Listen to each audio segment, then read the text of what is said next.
I'm Guy Hayward, and I've done about 5 mandalas with you, Jill. They're these wonderful week-long ceremonies where people chant all day and they work through some of their issues in ways that are magical and can heal in this tremendously unexpected way. I'd like to talk to you today a bit more about how it works and where it came from in your life. So how did it start? So I'd been doing intensive week-long workshops for very many years with people and doing quite intense personal work with people within the group.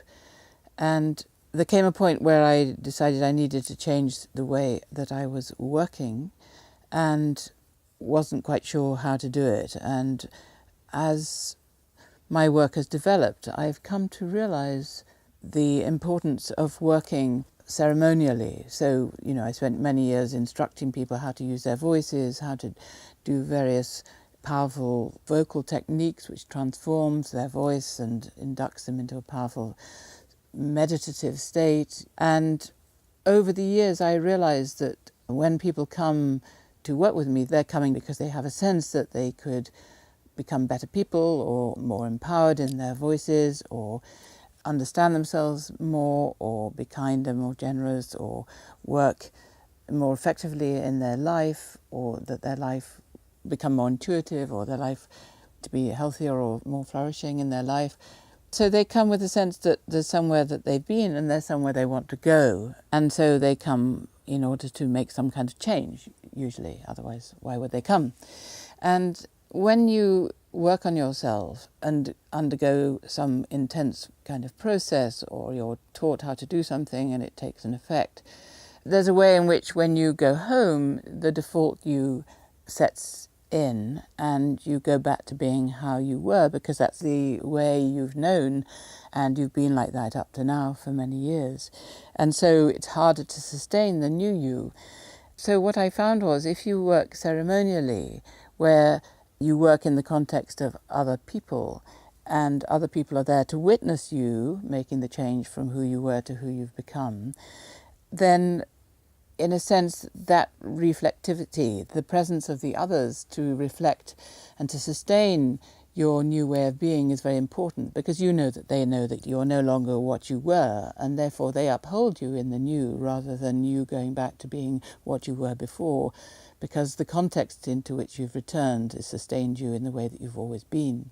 So I find that working ceremonially is a very important way of working, and I came to do that more and more.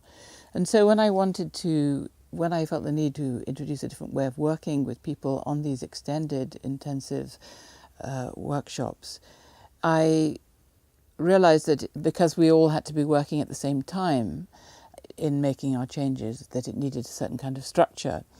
And so I used to swim every day, and very often would ask a question.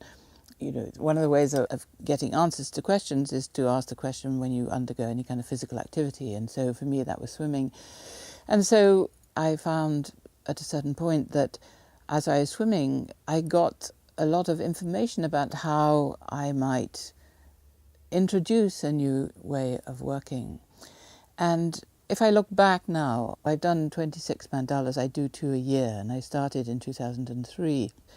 They developed out of another ceremony that I did, an extended 5-day process the year before in 2002. And if I look back, how it emerged and what it came out of, it's very different from remembering it in a temporal way. But if I look back on my work throughout my life, then I can see the connections that it has to everything.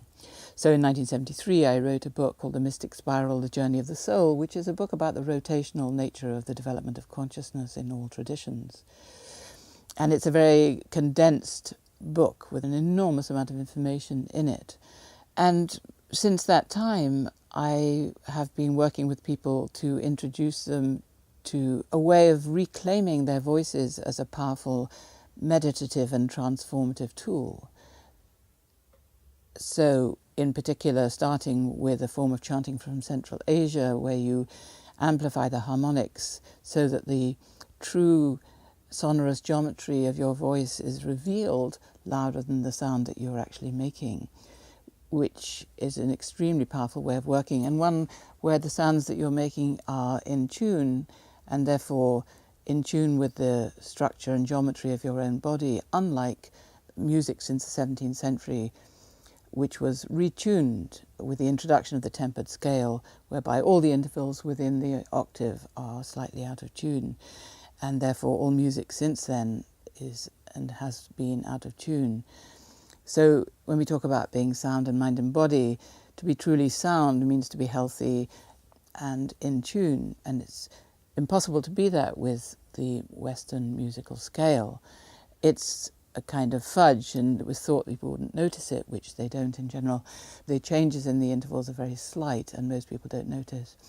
And it allowed all the music since Bach to happen in a way that would never have been possible.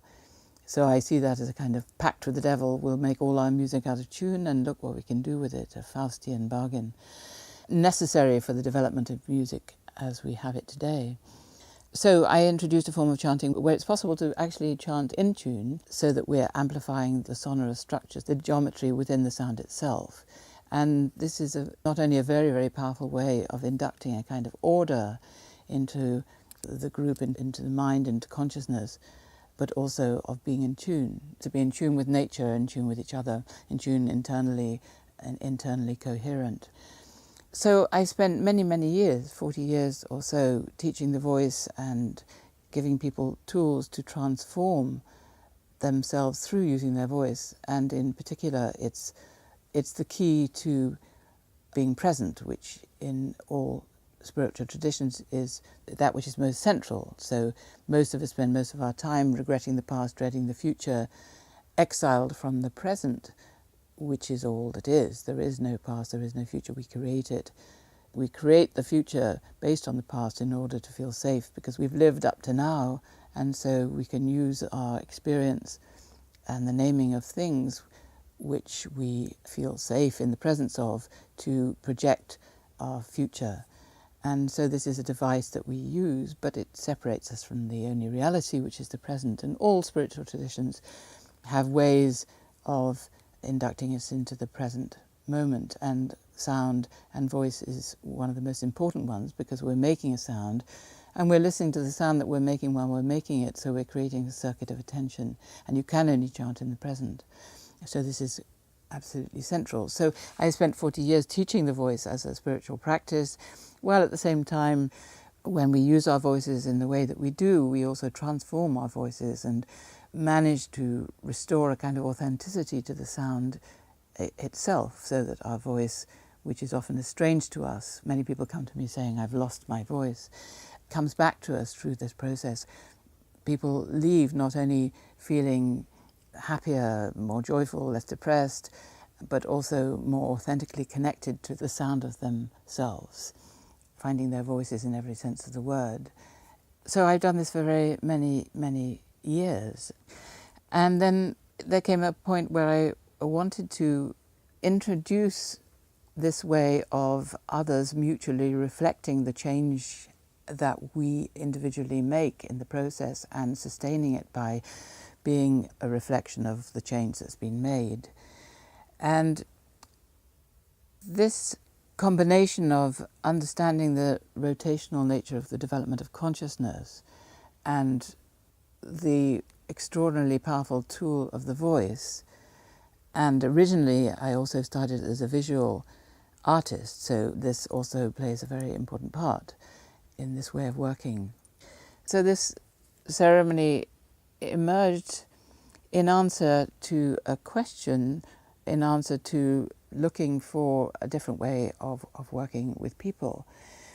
I spent 40 years or so studying Dzogchen within the Tibetan Buddhist tradition, and many years before that studying different forms of meditation, different forms of practice from different traditions.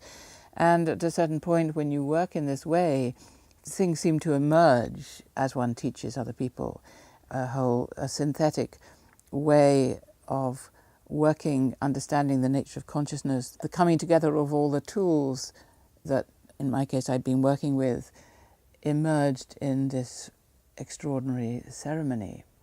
So how the ceremony works is, it's based on the understanding of the mandala in the Tibetan tradition in particular, but the mandala is seen as a structure of consciousness. So the mandalas that most people are familiar with are seen as two-dimensional paintings. And actually what I realized when the ceremony emerged was that actually this two-dimensional painting was really a plan, an architectural plan of a three-dimensional structure. And the three-dimensional structure that it's a plan of is called a stupa. So in the history of Buddhism, the Buddha was active around the 6th century BC, and Buddhist art only became anthropomorphic in the 1st century AD. So 6 centuries of symbolism to represent the path, but no images of the man himself. And this only came when Buddhists met the Greeks in Gandhara in Pakistan after Alexander the Great and the Greco-Buddhist societies that developed there. So the Buddha is a kind of Greek figure. He has curly hair and he wears a toga and sandals, and emerged quite late in the history of Buddhism. And before images of the Buddha, which emerged from the 1st century AD onwards, there were demarcations of the center, so Ashoka Pillars or Stupas. And these are structures with a square base and a round middle and a central pole, a tree of life, sometimes a tree, a piece of wood, which in many archaic ones has been eaten away, but in living ones often has regrown, and sometimes you see them, the trees growing all over the stupas in contemporary temples in the Himalayas. So the stupa is often considered to be built over sometimes the remains of people whose lives have been exemplary. Like in the Islamic tradition, you have Sufi shrines, which are places of pilgrimage. They're places where people come because certain exemplary people lived their lives and their remains are buried. In medieval Europe, the cathedrals vied for each other to contain the relics of holy people, and the more relics there were, the more people came there. So in traditional spiritual cultures, the remains of exemplary or holy people have always attracted people in a form of pilgrimage to these places, because they feel that something of the holiness or the goodness of such people will wash over them, will become part of them by coming to these places. And so the stupa is a structure with a square base and a round middle part, sort of an umbrella-y thing and a sort of point, which people come to. And when they arrive at the stupa, they don't climb it as Westerners do when they come to mountains, which of course it also is. It's a demarcation of the center, which traditionally, before any architectural structures were placed, were demarcated by mountains or by trees which penetrated the earth and branches penetrating the sky, or places where the water emerged from the darkness of the earth into the light, where water broke through. So these were always places of a connection between heaven and earth, a demarcation, a connection. So trees, springs, and mountains in particular. And so any sacred structures are in a sense imitating the natural ones, and or built over them or built near them, or are cultural forms which echo something of the quality of the original demarcations of the center that are found in natural places. And so the stupa, you could say, is a kind of holy mountain. But just as in Oriental cultures, when you come to holy mountains, you don't, like we do in the West, scamper up and try to reach the top first. This is insulting and considered to be very rude. Usually mountains are some kind of representation of the goddess, and to clamber over her body is considered impolite. And so what you do when you get to holy mountains in Oriental cultures is you rotate around them. And so it is with the stupa. When you come to a stupa, this demarcation of the center or holy place, you rotate around it. And as you rotate around it, you go through the 4 directions, because it relates to the directions in space and time and the circular movement of the sun.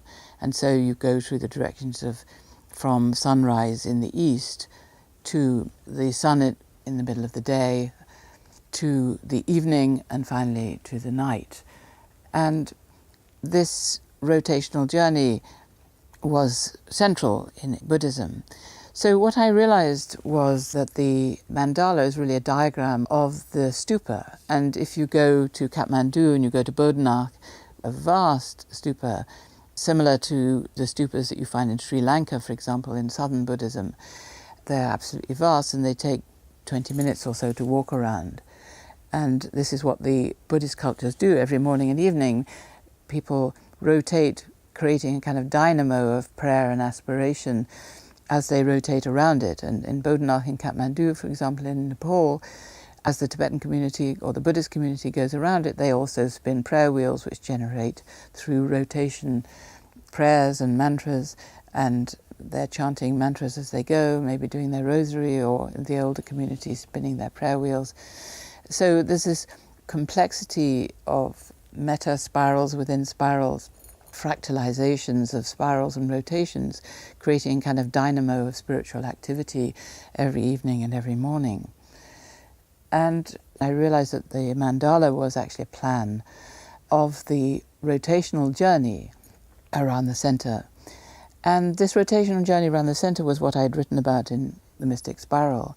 And so when it came to me in 2002, I realized that this wasn't just a diagram to be looked at and meditated upon, but it was something that we as the community needed to actually go through.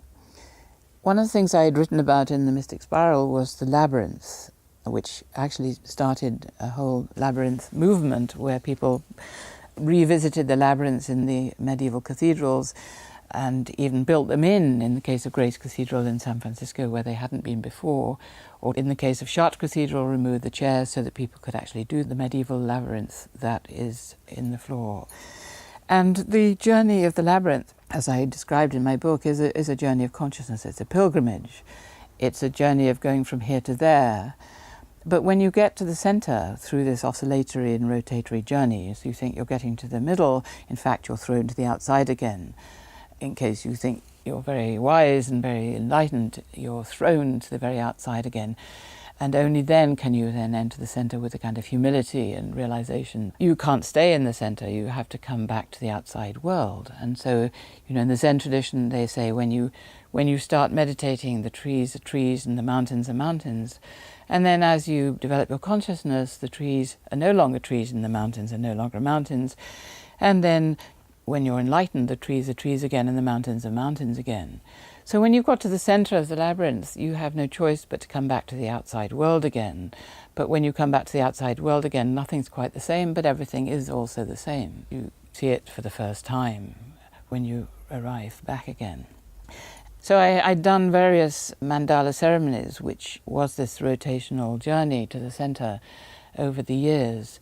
But having immersed myself for over 40 years in understanding and philosophy of Buddhism, and in particular Dzogchen, I realized that it was possible to do this in a much more sophisticated way, which enabled us not just to do a shared spiritual practice, but also to look at and to see and to transform the psychological components, the reactive patterns that develop in us from an early age and which are peculiarly difficult to budge and often we're not aware of. These in the Buddhist tradition are called the kleshas. And these are the reactive patterns to things being not as we hoped or feared that they might be. So we have expectations, we project into the future the way we'd like our life to be, and when it isn't as we hope it might be, we react. So usually when things aren't as we'd hoped they might be, we react with anger, which is one of the principal afflictive emotions. So these afflictive emotions come about from seeing the world as separate. So if I see you separate from me, I either want you, in which case I desire you, or I want more of you, but I can't have you. So this is a kind of attachment or desire. Or I don't like you and I don't want you, in which case I push you away and I react with anger or resentment, and this is aversion. And these attachment and aversion are based on ignorance, which is ignoring what is, which is that there is no separation, but we act as if there is. In other words, we actually know better, but act as if there was a separation. So there's an element of blame in that, because we actually know there's no separation, but act as if there is. And so this gives rise to primary desire or aversion based on ignorance. And then this differentiates out into further compulsions or afflictive emotions. And these, in the mandala structure, have their place around the center in the 4 directions and the center. And these also correspond with the Buddhist idea of the nature of consciousness. So in Buddhism, there is no idea of the self. In fact, the idea of the self is the delusion itself. Consciousness is made up of 5 what are called heaps or skandhas, which are form at one end and consciousness at the other. And between form and consciousness is sensation, perception, and volition. So we sense the form and the material world, we make perceptions on it, distinguish one thing from another, give rise to language, and then we act based on our comprehension and distinctions based on our sensations, which is volition, and then ultimately there's consciousness, which is subsuming into the realization of it all. And so our consciousness is understood as being a continuous movement between these 5 states or aggregates, and isn't ever one thing in particular. It's a continuously moving process between these states of awareness. And these skandhas or heaps or aggregates, as they're called, again have their position in the mandala. So if you take the mandala, this rotational journey, you enter in the east at sunrise because it's a journey through the day. And so you enter in the east and move circularly through the day to the night. And similarly, it's a journey through the year. And it's a journey through the elements. So each one of these 5 directions is an element, with the center being space. And at the same time, they each have colors. So what I conceived was that we, the group of people working, would actually become the structure of the mandala itself. So when we start, people line up outside and they receive a colored scarf depending on the moment of their intersection with the quality of time. It's a kind of oracular process, as if they meet the fates who spin, measure and cut the thread of life. So they, according to the moment of their entry, they receive a colored scarf which determines where they start in the mandala. So the mandala is made up of 4 circles of the people who are working, who assemble gradually as they receive their scarves and come into the room. Then the mandala process is a 5-day process where we spend about a day in each direction, and the whole mandala turns every half hour. There's a more or less half-hour sequence of practice which is repeated for 5 days every half hour, and every half hour the whole mandala turns until everybody who makes up the mandala, the group of people, has been in every single position by the time they end, and they end exactly where they began, having been through every position in the mandala, having rotated and spent half an hour in each position. So if I have 40 people, then there'll be about 10 people in each of the circles, or if I have 80 people, 20 and so forth. That's the number of positions that there are to move through. And the half-hour sequence of practice is a sonorous one. So it's a chanting practice which relates to the kind of mandala that we're actually doing. So each of the mandalas is a totally different practice. So in the Himalayan tradition, mandalas are also palaces of deities. And I understand deities to mean aspects of enlightenment, qualities of enlightenment. Different so-called beings manifest different qualities. And so if we are doing a particular mandala, then the mandala is also a palace for this particular deity, or it's the structure of consciousness according to this particular quality of enlightenment. And so by going through it, we are aspiring to become enlightened with this particular quality. So, for example, in the spring, I alternate every year between different aspects of the divine feminine in the form of Tara. So Tara is an aspect of the divine nature of our consciousness and has different qualities. Green Tara, who relates to the element of air and works in a lightning fashion to help us become enlightened. And there's white Tara that has to do with healing and long life. There's yellow Tara that has to do with flourishing and prosperity and eloquence. And there's red Tara that has to do with nourishment and love and compassion. So there are many different forms of Tara within the consciousness of Buddhism. And so each time I do one in the spring, I usually do them over May Day, because this is the coming into being of summer. It's one of the cracks in time, one of the Celtic fire festivals, a very powerful time of year, a very dynamic time of year with a balance of male and female in particular. And then in the autumn, over the opposite time of the year, over another of the Celtic fire festivals, the Festival of the Dead, All Saints and All Souls, I do the Mandala process, but where we're understanding conscious dying. The only actual description of the mandala, according to Tibetan Buddhism, is in a book called the Bardo Tudral, which is erroneously translated but famously known as the Tibetan Book of the Dead. But what the title, the Bardo Tudral, actually means, the Bardo is an interval between one thing and another. And so what it actually means is the book of becoming enlightened in the immediate aftermath after death through sound and hearing. And it's a description of the mandala process, and going through the mandala, each of the directions is likened to a day in the post-mortal state, where we are confronted with these afflictive emotions. And insofar as we have overcome them during the practice, during our lifetime, we are able to become enlightened.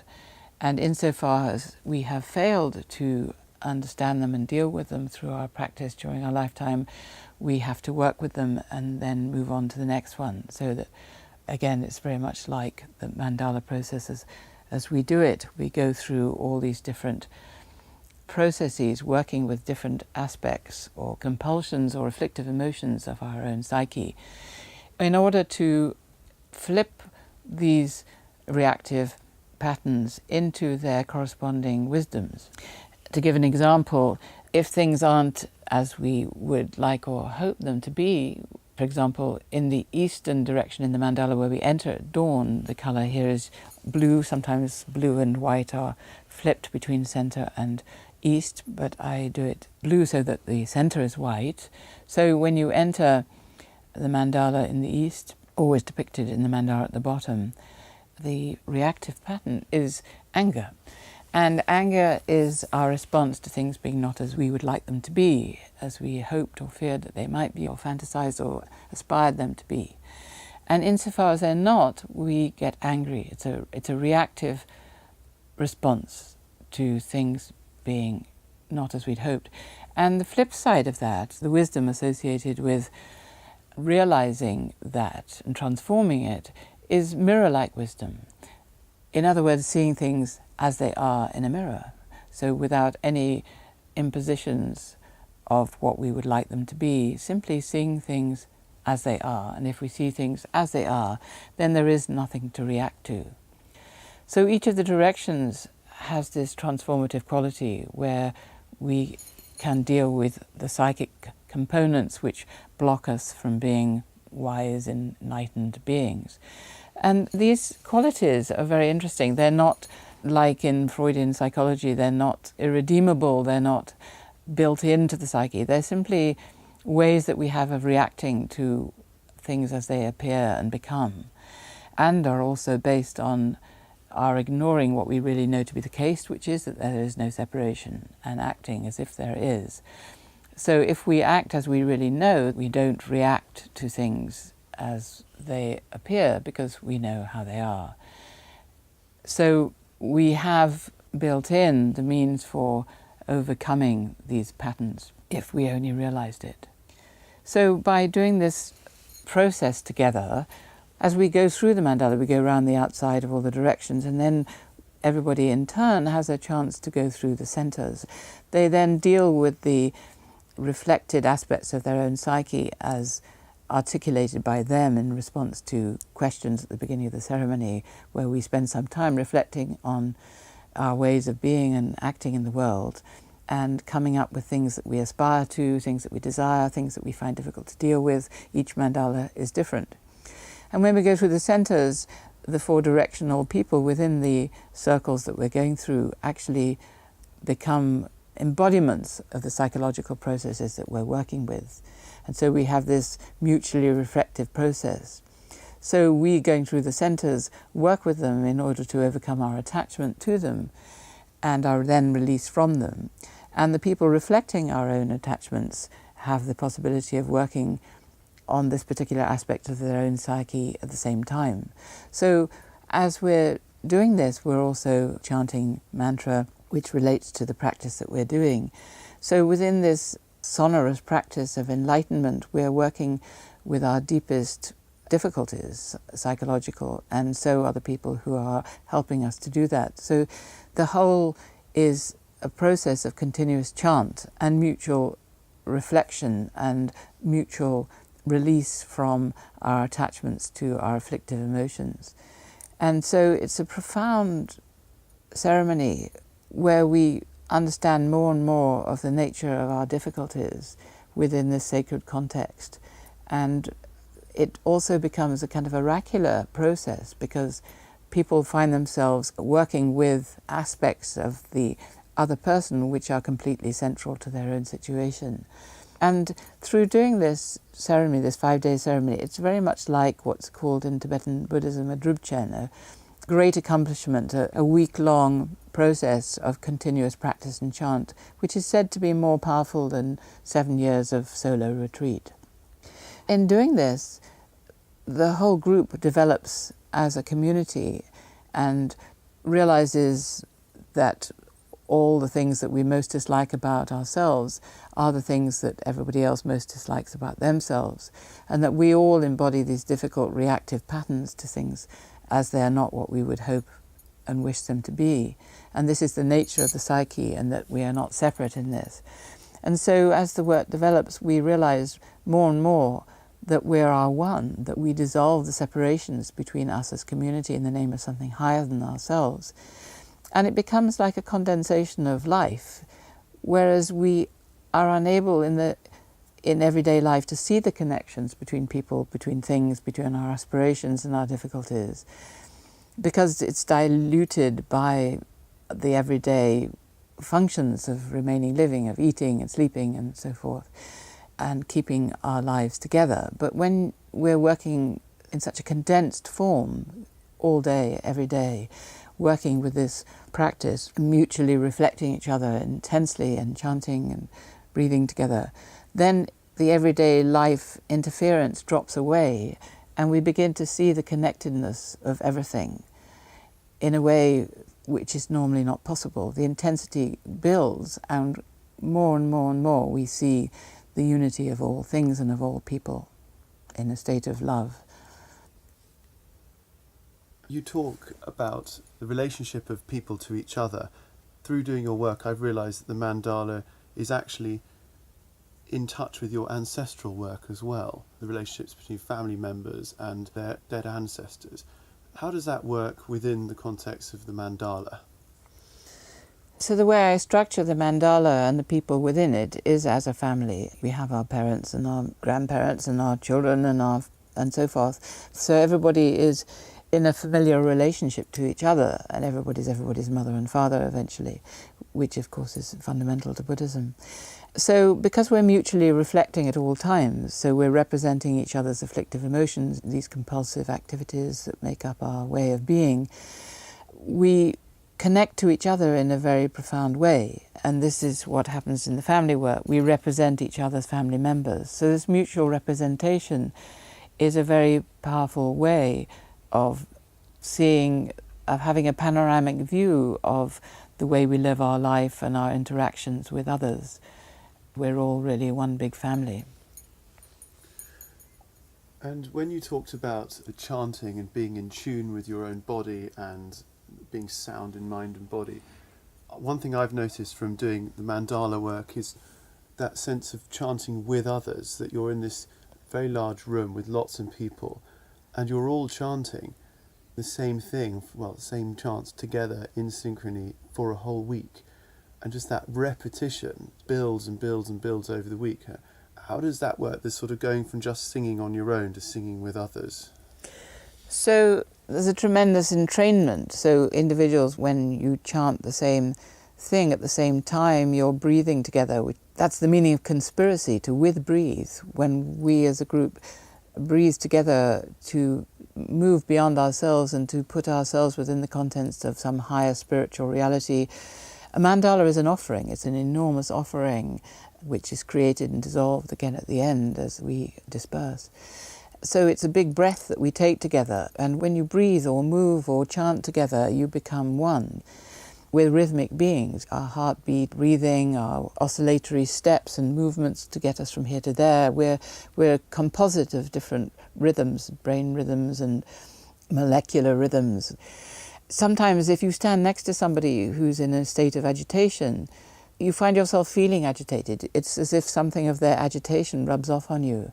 If, on the other hand, you stand next to somebody who's been in a retreat for 3 years, meditating, you suddenly feel your whole body becoming ordered.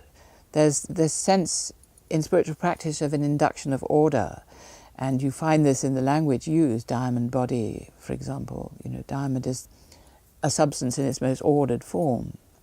So you have this very, very powerful induction of order. So when the whole group is chanting simultaneously together, they're breathing together, they're moving together, they're chanting the same chant, and again with a kind of aspirational intention to become one in the name of something beyond themselves, and also to develop their own awareness and mutuality and mutual love and respect. It's a tremendously powerful activity. It's used in a more mundane form, you know, when you have football teams chanting together, the idea is that you synchronize and empower your team. And over the millennia, you know, chanting has been used in groups who want to achieve any kind of physical activity, building bridges, building the pyramids, building the cathedrals, hauling up sails in boats. So all physical activity was always, it might be said, accompanied by, but I would say actually used in order to do the action required. So when you chant together, you enable enormous physical feats just by the rhythmicity and the mutuality of rhythms and the entrainment that you become as one being. And so that's an extraordinarily powerful activity that's been harnessed over the millennia by all people. And so when you do this repeated practice, this chanting practice every half hour, not only is the group entraining in a very powerful and magical way, but also the repetition of it builds and builds and builds and becomes increasingly powerful and allows people to connect much more powerfully with each other and with themselves and begin to drop away all the inconvenient patterns that we have illusorily adopted in order to feel safe, so that we can let go and know that the world will support us, the community will support us, and relax into the understanding of our own psyche. I've also noticed that one of the big benefits of the mandala is this experience of moving together as well as singing together. And I'm thinking of one moment when if you're working in the middle of the group, you're cocooned by them and you get a physical, visceral sense of their support for you. Where did that come from?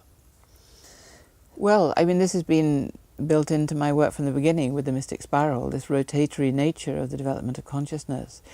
By rotating around mountains, by rotating around pillars, by rotating around the stupa. So by rotating around sacred places, we aspire to the stillness. This has always been part of my work, but this is the way that it sort of culminated into something very much bigger, where we, the group, rotated around ourselves. We became that which was moving, and the structure around which we're moving is the structure of the group itself. And, you know, we end up where we began. So our coloured scarf has become white. Elemental colours are subsumed into the white of perfected wisdom in the centre, and so the whole group becomes white by the end. And you end up exactly where you started, amongst the people you started with. And to know the place for the first time, as Eliot remarked. And On the personal level, at the core of the ritual, these Buddhist practices that actually take you further than I've ever experienced before of certain aspects of what it is to be us. How did you choose those? How did they come about? I spent 40 years studying Tibetan Buddhism and doing various practices where the ultimate practice is just to realize you've been enlightened all along, which is the Dzogchen understanding, which I've been studying for many, many, many years. And so any practice which isn't instant realization is considered a lesser one, because the ultimate is just to be enlightened. Of course, that's what's so difficult. And so most practices are practices of transformation, where you have a sense that there's an undesirable state and a desirable state, and you want to go from one to the other. So obviously you're still within duality if you're aspiring to become something that you weren't. So with what's called deity practice, where you, by working with aspects of Tara, something that all Tibetans have done at all times is practices with manifestations or aspects or visions of the divine feminine, the mother of the Buddha, and she's beloved by all Tibetans. So when you articulate something higher than yourself and you put it in front of you or above you and you then praise it and ask favors, that's one way of being, where you're praising and then petitioning, please help me. But there's a more sophisticated way, I call these the 3 Ps, praise, petition and participation, where you don't just see this aspect of enlightenment as a being before you of whom you're asking favors, but you actually become them. So you become this aspect of divinity yourself. You actually become what it is you're aspiring to, which is overcoming the separation and becoming it. And so that's what we do within the mandala, is we actually become, through these practices, we become this quality of enlightenment ourselves. It's the only way to be, to actually embody these qualities ourselves. And then in the ones that I do over the Festival of the Dead, Christianized as All Saints, All Souls, is I do mandalas related to conscious dying. This is something that in the Western tradition we have absolutely no practices for. Dying and the dead are hidden away. We rarely in Western cultures see people once they're dead. It's not something that's encouraged. And the idea that we can die consciously is not part of our philosophy. But this is completely central to Tibetan Buddhism. And dying consciously is considered one of the most important practices that there is. And much of the practice and meditation and spiritual practice that we do during our life is done so that we can actually die consciously. Because when we die, our physical and our energetic or spiritual or energy body is more separate from our physical body, as it is in the dream state. So one very important practice in Tibetan Buddhism is conscious dreaming. And it's seen as a practice run for conscious dying, because when we sleep, it seems to us, our experience is that our energetic body is more separate from our physical body. Our physical body is lying there inert, and our energetic body is getting up to all kinds of things, often separate from our physical body. And so it's harnessed in Tibetan Buddhism, not only as a practice for enlightenment itself, because of that separation, that ability for us to see them as separate, but also as a practice run for the post-mortal state, because that's when our physical body and our energetic body separate for a longer period. They see these intervals between waking and sleeping, sleeping and waking, being born and dying, dying, being reborn, as intervals between one thing and another, all of which recapitulate each other on different levels of time and duration. So when I do these mandala ceremonies in the Festival of the Dead, I try to teach practices where we can become conscious, or try to become familiar with the post-mortal journey, if that's what it is, and that's what it's seen as, but also to become aware at the moment of death, and to allow this opportunity for enlightenment to become real, so that we don't necessarily fight death or treat it as something to be obliterated from by painkillers, but to take it as an opportunity for enlightenment and actually use it consciously, something which the East, and in particular Tibetan Buddhism, has to teach us in the West. And people in the West are becoming more and more interested in near-death experiences and what happens to us when we die, many stories of which come through people who die and then come back to tell the tale. People who flatlined, sometimes during induced heart stoppage during operations, still describe journeys that have happened to them. And so in the Tibetan Book of the Dead, as it's called, or the Bardo Tudrul, this journey is described in some detail. And so the journey through the mandala is this post-mortal journey. So every time we do a mandala, we're practicing for conscious dying. And in the ones that I do over the Festival of the Dead, I make this conscious, and that's the kind of practice that we do. So we actually do a kind of mantric practice to prepare us for this moment, because the one thing about being alive is that there will come a point where we stop being alive. That's the deal. If we're alive, then there'll be a cessation of living. We all have to die. And one of the things I've never got to grips with the whole mandala experience is that I've done this week-long course. I've had this amazing experience. I've met lovely people, and I've gone through lots of internal change. But when I come out into the everyday reality of normal life, I find I can't really explain what's just happened. People ask me, why are you doing it? And I try and explain it. It's actually quite difficult, and yet inside I know that I've been through this big change. And why is that? Why is, compared to the rest of your work, the mandala so hard to describe? When we go through the mandala, we undergo extraordinary spiritual and psychological changes. And unless somebody's actually been through it, you can only tell them. It's like giving them a sweet, you can't describe what something tastes like. The only way of experiencing the process is to do it yourself. You can't possibly describe it, and you can't describe the effect of the duration, the 5-day duration, and the repetition. And so all you can do to other people is show them how you've changed. And so, just so that people can know how they can get involved with the mandala ceremony, when do you do them, and how does it work? I do 2 Healing Voice Week intensives a year. One at the end of April, beginning of May, over May Day, and one over the end of October, beginning of November, which is the Festival of the Dead. And I do them at these points because these are Celtic fire ceremonies, they're cracks in time. They're very powerful moments in the changing relationship between the light and the dark of the year. So I do the residential ones as we're coming into the summer. May Day is the beginning of summer when everything changes. And then I do the ones related to conscious dying over the end of October, beginning of November. And I do the spring one in the Somerset countryside residentially. And I do the Festival of the Dead, the one in London. Again, some people are residential and some not. But I like to do one in London and one in the countryside. By doing it in the city, it's more similar to the lives many of us lead, to incorporate it into everyday life and into the world that we live in. It's important to juxtapose the kind of work that we're doing with the intervention of everyday life in a way that can be more suspended in the countryside.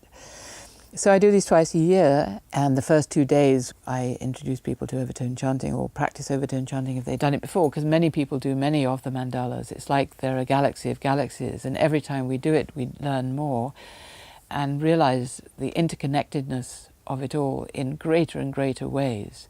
It's a process which develops. The more you do, the more powerful you realize the connectedness of it all and the power of it all. And so these are called Healing Voice Week intensives, which happen twice a year. And so the best way is by going on my website, healingvoice.com, where some of this is written about, and then coming to join them. And usually on the website I describe the particular nature of the mandalas that are coming up in that year. Well, thank you so much. I've learned a tremendous amount in the last hour, and I look forward to working with you again. Definitely, if anyone out there would like to work, I personally strongly recommend it. I know many friends of mine can too, so do come along. Thank you. Thank you.